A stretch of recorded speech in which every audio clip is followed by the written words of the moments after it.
नमस्कार मित्रों, पौराणिक इतिहास के पात्र में आज हम बात करेंगे एक और अत्यंत लोकप्रिय पात्र की। ये हैं कृष्ण।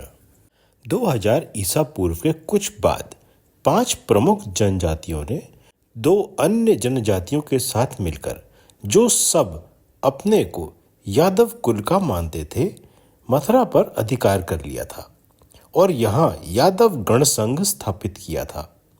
ये जातियां थीं भोज, अंधक, वृष्णि, सात्वत और कुक्कुर तथा मधु और शूर। इनके सरदार मिलकर अपने में से एक राजा चुनते थे, जो सब जातियों के राज प्रमुखों के मंत्रिमंडल की सहायता से राज्य चलाता था। ये सब राज प्रमुख भी राजा कहलाते थे। मथुरा जनपद के 5 स्थल थे: अक्कथल, वीरथमस, भृदुवर्ण, पौमत्थलम, राहाथलम। इसके अंदर 12 वन थे, जो सूर सागर की टीका के अनुसार निम्न थे: महा, काम्य, कोकिल, ताल, कुमुद, भारभंडीर, जत्र, खदिर, लोहज, भद्र, बहुल और विल्भ। भोज वंश की जाति सबसे शक्तिशाली थी और उसके राजा उग्रसेन सबके द्वारा चुने गण प्रमुख थे। उनके बड़े भाई देवक थे, जो शकनगर के राजा थे। उनकी पुत्री देवकी उग्रसेन के पुत्र कंस की चचेरी बहन थी। शूरसेन के पुत्र वासुदेव वृष्णि जाति के राजा थे।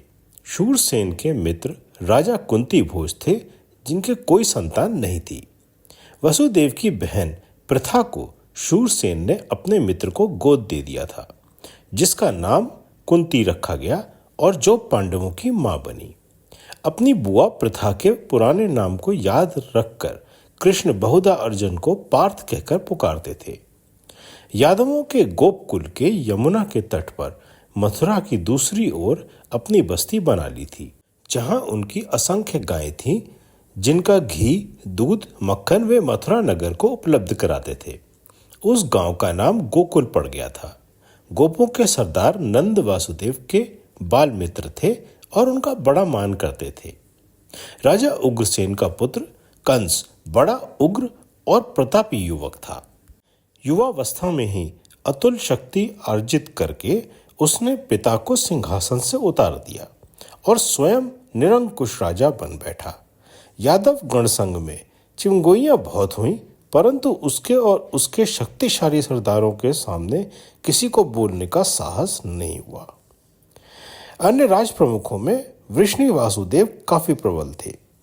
अपनी शक्ति बढ़ाने के लिए कंस ने वासुदेव से अपनी चचेरी बहन देवकी का विवाह करके उन्हें अपनी ओर मिलाना चाहा। 2 प्रमुख कुलों में विवाह था। खूब धूमधाम हुई मथुरा में।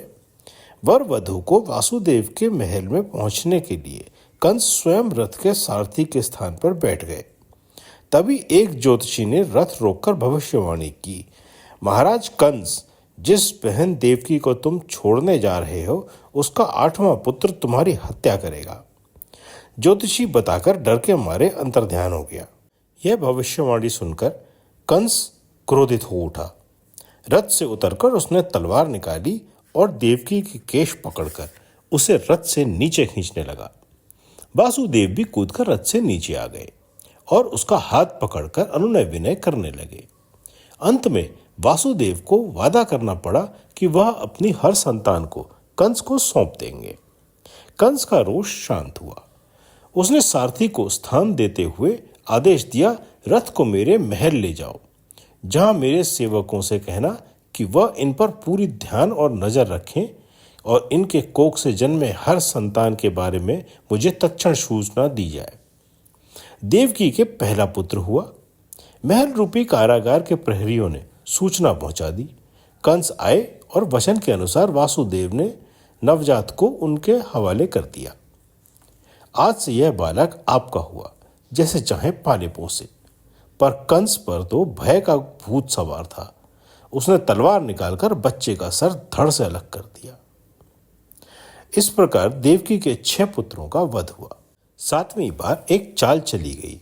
इस बार जब देवकी गर्भवती हुई तो वासुदेव की पहली पत्नी रोहिणी को भी गर्भवती बताकर मित्र नंद के पास देखभाल के लिए भेज दिया।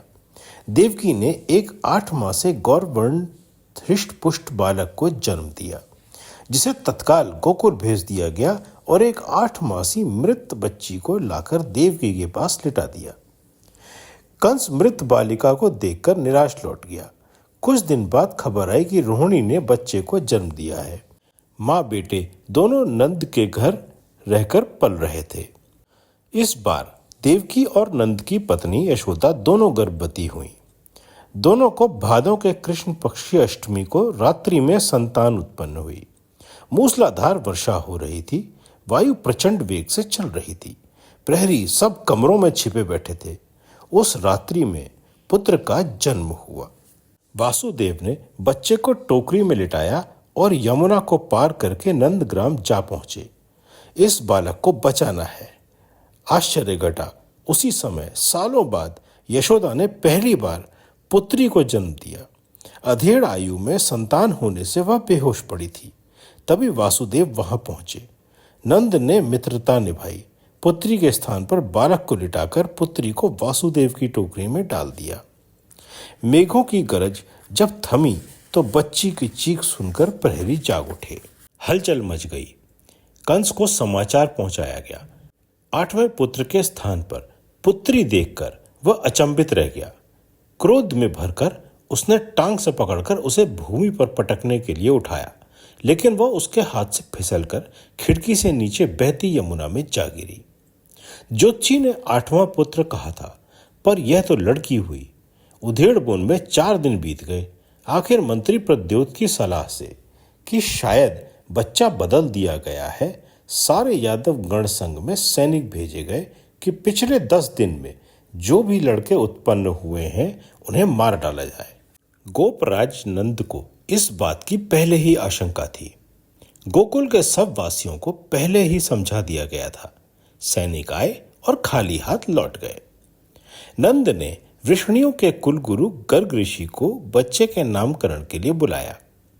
गोकुल में नंद ने सब जानकर गर्ग ऋषि से पहले कारागार महल में वासुदेव और देवकी से नामकरण संस्कार करवाया। वासुदेव ने बालक का रंग पूछा तो गर्ग बोले, जैसे तपती धूप में मेघ का टुकड़ा सुंदर लगता है, उसी प्रकार तुम्हारा पुत्र है। देवकी ने घनश्याम नाम सुझाया, जो सभी ने मान लिया। फिर गर्ग गोकुल आए। यशोदा ने बताया कि हम इसे कान्हा कहकर बुलाते हैं। रोहिणी के तथाकथित पुत्र का नामकरण नहीं हुआ था। उसे भी बुलाकर नामकरण संस्कार आरंभ हुआ। बड़े भाई का नाम बलराम और छोटे का कृष्ण रखा गया। कृष्ण कथा का भाग 1 हम यहीं समाप्त करते हैं। भाग 2 आपको शीघ्र सुनने को मिलेगा। सुनने के लिए धन्यवाद।